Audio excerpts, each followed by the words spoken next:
Hi, everyone. Welcome back to another episode of the Leadership Purpose with Dr. Robin podcast. So glad you're here and you take time to listen into the podcast. I know I say it all the time and I will continue to say it. I really appreciate you. We wouldn't have a podcast without you listening. And because you've been listening so faithfully, we've been ranked in the top 5% of all podcasts globally, according to listennotes.com. So thank you for listening in. And it would help us to keep the podcast going if you would go ahead and rate, subscribe, and review. We really appreciate you. All right. Okay. So now today, which I'm very excited about, I will be talking with Dr. Nekeshia Hammond. Now, let me tell you a little bit about Dr. Nekeshia Hammond. She's a distinguished psychologist, executive coach, and founder of Hammond Psychology and Associates. And she's known for her expertise in mental health, burnout prevention, and leadership development. Dr. Hammond is an international speaker and author of her newest book. That's right, she has several, but this is her newest book, Mindset Training: Conquer Your Mind, and the Rest Will Follow. Her thought leadership has been featured across multiple media outlets, including ABC, CBS, NBC, Fox, and Essence Magazine. Welcome, Dr. Nekeshia Hammond. Thank you. Thank you so much for having me today. I'm so glad you're here. And I'm really looking forward to this conversation because I feel like burnout is something that impacts almost everyone at some point, at some level. And so I know already that this conversation is going to help and inspire someone. So I'm looking forward to this. All right. So, but Yes. before we get into all that, you heard me read your, a short bio. Tell us in your own words about yourself first, and then about the work you do. Sure. And thank you so much again for having me. I'm excited to be here. And thank you for reading my bio. That's on the professional side. On the personal side, I'm also a wife and a mom of the most amazing 12-year-old boy on the planet. I always say, as well as juggling different roles in the community, working on different boards, volunteering. I love giving back. And the current work I do, I am in my private practice a part of the time and doing psychological evaluations, and the other part of the time I spend in the community. I love speaking to different groups, especially about burnout prevention, because there's a lot that we can do to help ourselves holistically. So I spend a lot of my time with different organizations and corporations in that space. And I am at a much healthier place. We'll get into this probably a little bit later, but just in a lot healthier place personally, holistically. And that is also my personal motivation to do what I do, because I wasn't always in that space. I wasn't always putting myself first and prioritizing my health. But I am now, thankfully. And so I love to share that journey with others and let others know that it's absolutely possible for you to be in a very healthy place emotionally, physically, mentally, and spiritually. Yeah, and good for you getting to yourself where you are now. Yes. And since you mentioned it, I'm sure it's piquing somebody's curiosity. So let's talk about that now. Talk about anything you want to say about before and after. Yeah.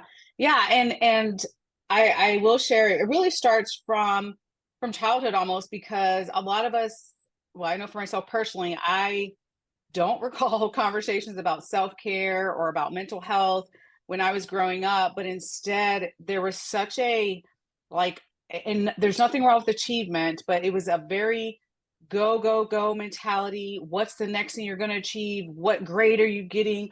Like everything was about achievement. And so what happened is that type of thinking led not just high school, but also for me, undergraduate, graduate years, like all these years of just almost going too hard, which does lead to burnout. I know very well what that looked like. And I was listening to a lot of uh, thoughts around me, if you will, of just the society, like the hustle hard and team no sleep and all these types of things. Even in the beginning, when I was building my practice 15 years ago, and there was a point where I want to say I was averaging like 2, 3, 4 hours of sleep, highly not recommended on purpose. Like I was choosing that because it made sense in my brain to, I have to be productive and I have to get everything on my to-do list done. But what that does is it ruins you physically and emotionally and mentally to be in that space. And I honestly just got to the place where I was so burnt out. I was so exhausted, and I had to really do a 180 and say, well, hold on a minute. Like this is not going to work because it's not sustainable. By that time I'd had my son, who was a couple years old, and it's like this can't work, right? So I really moved into a healthier place of, okay, how can I work if I'm supposed to be, hopefully all of us want to be the best versions of who we are, whether we're a significant other to someone or a parent or a grandparent or in our workplace environments, wherever that is, then we have to take care of ourselves in order to be healthy. So I just, like I mentioned, I made a drastic change. So now one of my non-negotiables is sleep. And I have to, for me to function optimally, get a minimum of 7 hours of sleep, which happens the majority of the nights. And I choose that and prioritize my day in a way that I know that I'm going to get the sleep that I need to function at my optimal level. But that's just one example, but it really is really taking an inventory of your life and the habits that we know are not the healthiest for us, and starting to chip away at that and make changes for you to show up more powerfully for yourself and for the people around you. Yes, and I could relate to that, to sleep, because I could tell. I mean, I had this huge difference depending on how much sleep I had the night before. Yes. So I definitely understand that. Now let's go back a little bit. You talked about, there was a time when you just going too hard in only Yeah. 4 hours. Was there something that happened that helped you make the shift? Was there something like a conscious awareness that, or a defining moment where you just decided, I have to do something different? And if so, and you're open to share that, share with Yeah. us what that was. Yeah. Yeah. It was actually, it was actually a real moment. I want to say my son was like 3 or 4 at the time. And he's 12 now, but there there was honestly a night. It was in the middle of the night, of course. I feel like Eat, Pray, Love. I don't know if you know that movie, but like she has this epiphany in the middle of the night. I literally had a similar experience. Like I was so exhausted. I had so much fatigue. I want to say it was like 3 or 4 in the morning.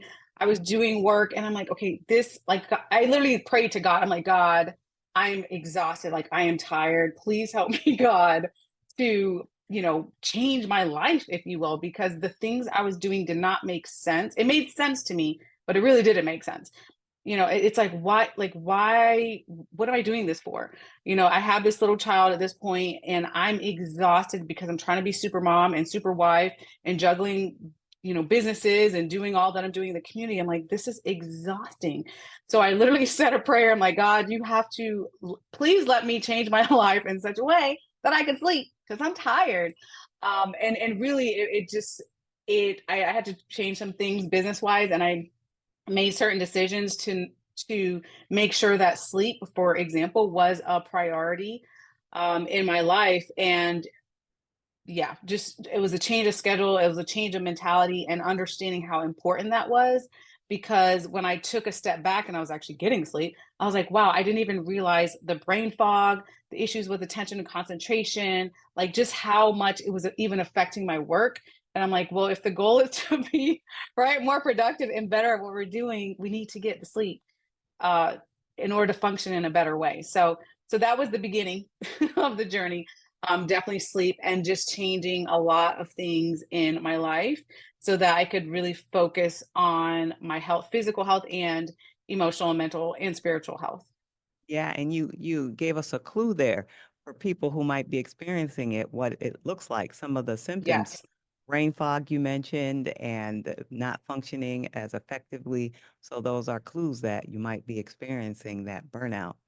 And absolutely. you talked about the mental clarity and the mindset, which makes me think about your book. Okay, so let me remind the listeners, your book is Mindset Training. Conquer your mind, and the rest will follow. And it sounds to me like that moment that you're talking about was one of those moments where you did some mindset training and then things turned around for you. So with that in mind, tell us a little bit about the book. What's the premise of the book? The main Yeah. idea. Yeah. So Because I personally and professionally know how important it is for us to make that commitment to ourselves, to make ourselves our number one priority. The book is really about holistically, how do you grow physically, emotionally, mentally, and spiritually? And it's divided into those different areas because we have to we have to really take a mindset shift and not just be growing in one particular area of our life. So I find that a lot of times, because mental health for many of us, myself included at one point, is not the biggest priority for us, but we don't recognize how much our mindsets affects everything around us. So your mindset affects your physical body and your physical health. It also affects your spiritual health. It affects your relationships in your life and your friendships and how you do at work, and all the roles that you play in your life. Your mindset affects all of that. So why not hopefully be the best version of who you are and continue to make that lifelong process? So essentially in the book, again, I divide it into those different areas, but I also wanted to give people practical tools of how to get started. Because what I found in a lot of my talks in different communities is people don't always know where to start, or they don't feel they have the permission to put themselves first, or like, wait, is this selfish? To put myself first, is this selfish to have self-care? And it's like, no, it's not, because it's not just helping you, it's also helping the people around you. Like, they want the healthiest version of you to be around. Right. So that's what the book's about. And again, I share some of my personal journey, um, just personal things I've gone through as well as, of course, the professional strategies, if you will, to grow and work on changing your mindset, which affects many different areas. It's like a ripple effect. It affects many different areas of your life for the positive. Yes, I agree with you wholeheartedly, of course. Uh, all right, so now I'm guessing mindset. It's a term we've heard quite a bit, but tell us what you would give a definition. Let's say somebody say, "Yeah, I keep hearing mindset," and what does that mean exactly? So, what would you say to them?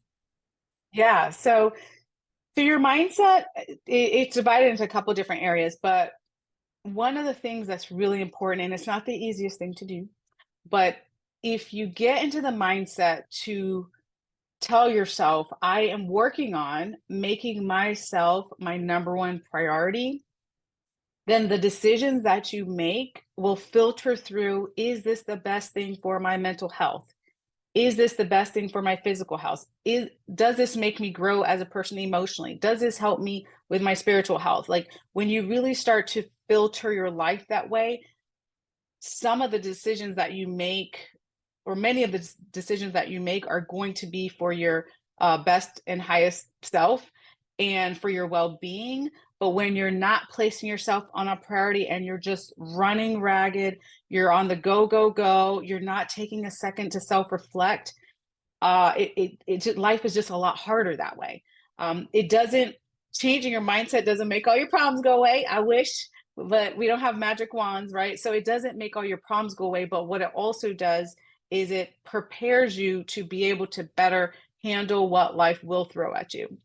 So, for example, and again, the book is divided into four different areas. But for me personally, another thing that happened was, many years ago, I was really working on my spiritual growth. For me, that looks like more devotion time, more prayer, connecting, aligning with God. Like, what is it that I need to do to help and serve in the way that I'm helping and serving in the community? And because of that spiritual growth that I had, back in 2020, when I lost a very extremely close mentor of mine, which was one of the hardest losses I've had in my life, it didn't make the grief was still heavy and was still very difficult. But the reason why I didn't completely break down, honestly, and not recover from that experience, was because of the spiritual growth that I had at that time. So I leaned very heavily on my faith. And it doesn't mean that you have to have faith. That's not all that spiritual growth means. But for me, that growth in that area of my life helped me to get through a really dark, hard time of grief.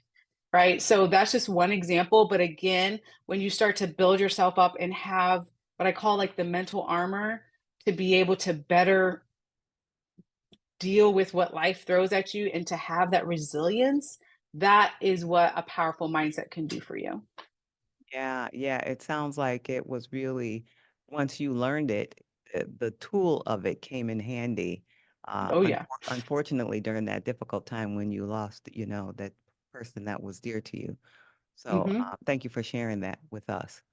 And now let me remind the listeners the reason why we're talking about burnout, because we're talking to people who are interested in having more meaning and purpose in their life and work. And if you have burnout, you can't get to it. And if you don't have this kind of training of your mindset, you can't get to this idea of having fulfillment in your work because you're kind of, out of alignment with your own self and your own thinking. So that's a reminder why we're talking about this. And so on the topic of purpose, do you feel like you have fulfillment in what you do and purpose in the work that you do? Absolutely. And I love what you shared earlier because it's so true. When you're at a place of burnout, it clouds the fulfillment that you could have had in doing the same exact thing in your work, but you're so overwhelmed and stressed out that that is what you're focusing on instead of that fulfillment piece, like you mentioned. So I'm really glad you brought that up because it is, I mean, not everything is perfect and rosy, of course, in our lives, but it's just way easier to have those moments of joy, to find the meaning, to find the purpose in what you're doing when you have more mental clarity, when you have more ease in your life, when you're making sure you're taking care of yourself, recognizing when you're starting to get burnt out, allowing yourself to receive help from people around you and support from people around you. Like when you're really putting those things into place, you can have such a greater level of fulfillment. And for myself personally, I absolutely do. I love the field of mental health and wellness. I love to see people win. I love to see light bulbs go off for people. I love to be in the community and talk with people and just like hear stories of resilience a lot of times, hardship, but also resilience. So though I also know, especially being in the field of mental health, I have to make sure that I'm taking care of myself in order to fully serve in the way that I serve in a lot of different roles. Yeah, and you mentioned having such love and passion for the work, which could, I think, in some ways kind of lend itself to kind of overdoing it because you're just loving it Yes. so much. And then before you Yes. know it, your body can't keep up with all this love. It's just like too much of it, right? Yes. Yeah, yeah. So did you know early on, like you said you love it? How'd you know, like how'd you get into it? Because I'm sure somebody's thinking, well, I don't know what I love, or how do you find the thing? So did you go after it or did you just stumble across it or how did it all happen? Yeah, yeah, that's a great question. It's so interesting because yeah, even from a little when I was a little girl, I'm like, oh, I really want to help people, and I've always had a love for kids. And when I eventually did get into the field of psychology, well, 15 years ago, I started my private practice. But in the beginning, I was more in my office, if you will, and doing that work with kids, therapy and evaluations. And then a couple years in, I really, honestly, I felt the weight of the mental health needs, and I knew it was just much greater than just in my office. And I still love, of course, like the community that I serve in my office, but also outside of my office, right, in the world. There's just such a greater need. So yeah, so I started consulting more with the media and speaking more and learning about different needs and different communities, which I just love. Like yeah, I really enjoy it. And I love public education because the thing is there's so much that if we knew that we could really be changing our lives. But what I found, especially in the mental health space, that a lot of us, we just don't know what to do, or we don't know what depression looks like, or anxiety looks like, or ADHD. And we don't necessarily know the tools to even get started when it comes to self-care and that sort of thing. So I love just, well, being a vessel, if you will, and just educating different communities and different organizations. And yeah, it's been a twist and a turn and all different things, but just exciting things throughout these past 15 years. Um, but yeah, and I think for people questioning, how do I know my purpose, or how do I know my what my passion is, it's really about reflecting in, like, what is it that lights you up? Like, what is it that excites you? What is it that, you wake up in the morning, you're like, I'm excited to do this particular thing. And maybe sometimes it's in our work and sometimes it's also in our hobbies too. Like that counts too. Like, are you spending enough time in your creative efforts, whatever your hobbies look like, drawing or painting or writing or going outside? Like what is it that lights you up, gets you excited, and gives you a sense of fulfillment and purpose? I think it's really important for us to make sure we're spending time in those areas for our physical, emotional, mental, and spiritual health. Yes, yes, and, trying different things maybe if we don't know, like, what Yes. try some different things. Well, okay, so and also I'd often find with my own experience and with others, there's sometimes something in their early life that they can then later make a connection and say, "Oh, they're either doing the thing or not doing the thing, or it's connected." So what about for you? When you were little Nekeshia, did you have your little booth up and have listening to were people coming to and you were counseling all the kids in kindergarten? So is You, there anything back then that's connected to now?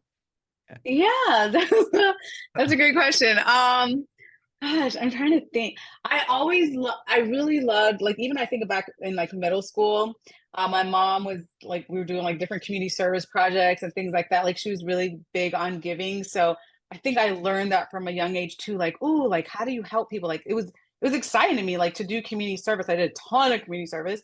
I was winning like community service awards in high school because I think they call it now like a helper's high or something like that. There's actually an official term for that.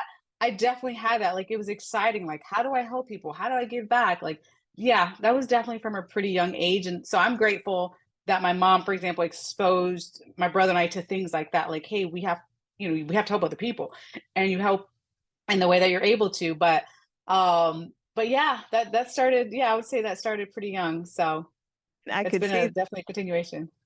Yeah, I could see that in your I didn't get a chance to read all your, background because, we only had a certain amount of time with your bio. But I noticed you do a lot of volunteer, a lot of service. So now that I'm Yeah. hearing you talk about how it started at a young age, I see that you're on Yeah. boards and volunteer, and it's been years of this in your life. So I see the Yeah. connection. That seed was planted early on in your life. Yes. Yeah. Yes, it was. It was. Which is a good example for people listening because then they could look back and say, "Oh, what's something back in high school or something that I was drawn to," and maybe they can make the connections that way. So Yeah, for yeah, sure. that was a good example and a good model of that for people, I think. All right. So we're gonna focus back now on purpose because podcast leadership purpose, right? And Yes. so I started the podcast because a couple things. When I was in high school, I had a fantasy of being on the radio. That's so cool. That's so cool. 'Cause there weren't really podcasts then, but, it was like, wouldn't it be great? But I didn't know anybody on the radio. I didn't think it was a thing. I didn't know if it was a job or anything. It was just a fantasy, and I didn't think any more of it. So then fast Yeah. forward a few years ago when podcasts became more and more popular, I said, "All right, I'm gonna start a podcast." And so this in some ways satisfies that That's kind of so cool. fantasy. But then I thought, well, what's the podcast gonna be about and who is it for? First, who is it for? And so Mhm. then I thought, well, it's going to be for what I call high achieving women. Mhm. And this is my definition of high achieving women: women who are responsible, ambitious, ambitious in a positive way, Mhm. goal oriented, um, good at a couple things. People come to them in their professional lives just to pick their brain or ask them questions, whether it's related to what they do or not. People just come to them, they're the one. In Yeah. their personal lives, family, community, organizations that they're involved with, people come to them and ask them questions, again, whether it's related to what they do or not. Yeah. That might be a chuckle of recognition I'm hearing from you. And so they just come and just so then I thought, because they're good at some things, right? People come to them. So then I wonder who supports them because people think they don't need support Mm. because they see their level of achievement and they see like, they're the ones that's giving the advice. So I thought, well, Yeah. even high achieving women need support. So Yes. decided this is what the podcast is going to be. It's going to Yeah. support high achieving women. I invite people who are high achieving to talk to other high achieving women, and we can kind of Yeah. keep going supporting ourselves. And then after the first couple of seasons, I added in this piece about purpose because so Mhm. many people are looking for a sense of meaning and purpose. And sometimes when you're good at something, you just do it because you're good at it. Yeah. And because somebody else said, hey, do this, or you just didn't know, and then you're in this thing and you have a level of success, but it's just not fulfilling. You're good at it and you can't leave because you get all this recognition, but you're Yep. really in the background yearning for meaning and purpose. So then I put all those things together. And so here we are. So this is the high achieving woman, and she wants more meaning and purpose in her work. I know you mentioned, and I believe too, you can get it from anywhere, but because we're talking about leadership, which really means any part of your work, and she's saying to herself, I'm good at what I'm doing, but I feel like I could be more fulfilled if I'm doing more, but I don't know what that is. I could have a greater sense of purpose if I'm doing something different. It could be within her job, outside of her job. Anyway, she's just feeling like this call to more fulfillment, more meaning. So with that woman in mind, so anything from your experience across the years, your expertise, your book, anywhere, because you already gave us some nuggets. What would you say to the woman I just described to you? Yeah. Yeah. That's a great question. I would definitely say so. There's a couple of different options. um, One is because, first of all, that's extremely common. You get to a certain place, you're like, you know what, I have a calling for more, whatever that may look like. Really, it's really critically important to work on being in self-reflection because a lot of times, especially for high achievers, we're doing 500 things, right? And we don't always take a pause, even if it's take a minute. I always preach take a minute a day, 60 seconds for yourself. But when it comes to the self-reflection, really asking yourself, what is it that I need right now in this season of my life? Because this season today may be different from 10 years ago and is going to be different from 10 years from now. So what is it that you need? Like, what is it that fuels you? What is it that lights you up? And really sitting in that self-reflection, I find that many times with different organizations I talk to, that in and of itself can address the question for yourself and you can get to the answers you need sometimes. If not, which is totally okay, don't blame yourself. It's okay not to have all the answers. Sometimes you need the help of a coach, and that there's nothing wrong with that. I still use different coaches in different areas of business. Anyways, I have a lot of different coaches, but in different areas of my life. But for you, whether it's a business coach, a life coach, or mentor, whomever it is you need, you can also sit there and have that conversation with them to get the clarity that you need. Because sometimes it's just too much. We get stuck and we get overwhelmed. I've personally experienced it as well in business and different business endeavors.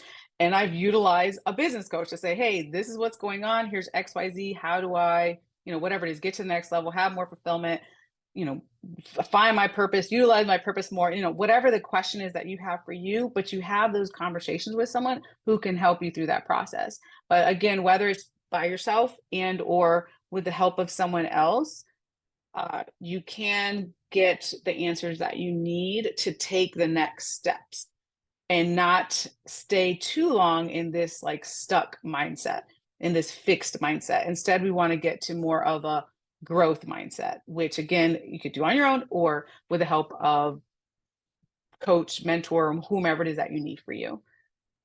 Yes, I'm just struck of course I resonate with what you said, but when you're talking about being stuck, I can't just let this go. It sounds like a plug, but it is true. I just created recently a program, The Next Right Step. That's so And those are the good. exact words you use. And it's That's so good. for that same issue. You said, find yourself a coach. And I was like, I cannot Yes. let go without mentioning that. So for people who are interested in more, just contact me and I'll say more how you can contact me later. But yeah, I really appreciate you saying that. All right. So now I know you're very generous with your time. You're doing lots of things and we're talking about burnout. So I kind of want to be mindful of your time. So before we tell people where they can get in touch with you, is there anything else that I didn't get a chance to ask you or that something pops in your mind that you want to say before we tell people how they can hear more about getting your book or how they can be in touch? Sure. I would just leave with reminding people how important it is to work on making yourself your number one priority.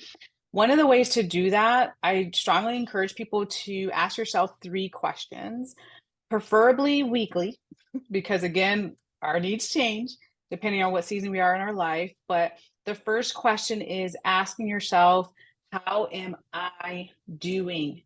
Because a lot of times, especially as high achievers, we are checking in with everyone else, especially in leadership roles. You're checking in with everyone else that you're leading, your family, your friends, or whomever else, which there's nothing wrong with checking in with other people, but not if it's at the expense of checking in with yourself.